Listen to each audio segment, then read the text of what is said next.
5 जुलाई को मेरा गर्लफ्रेंड का बर्थडे है और उसको गिफ्ट में चाहिए आईफोन। तेरी माँ का मुझको दिला तो दे, लेकिन हम लोग के बीच में वो चीज़ आ जा रहा है। क्या? औकात।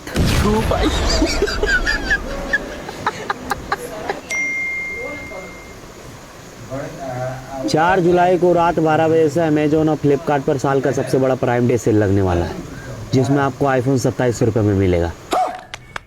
2600 रुपये में घड़ी और ईयरबड्स, 200 रुपये में कूलर और 900 रुपये में लैपटॉप भी मिलेगा। क्या बात है सर, क्या बात है सर। और बहुत सारे 1 रुपये वाले प्रोडक्ट कैश ऑन डिलीवरी पर मिलेगा। तो गाइज, अगर आप भी डील्स का फ़ायदा उठाना चाहते हो तो मेरे बायो वाले लिंक से ऑफर जो उनके टेलीग्राम चैनल को जाकर जल्दी से ज्वाइन कर लो, क्योंकि ये सारे डील्स का अपडेट सबसे पहले वहीं पे मिलेंगे। और हाँ, 4 जुलाई को रात को 12 बजे सब ऑफर का फ़ायदा उठाना है। ई नहीं कि तेरी माँ का सब अपना अपना माल से बतियाए लग जाना। ए बाबू, वो चिल्ड रेडबुल पिला तो।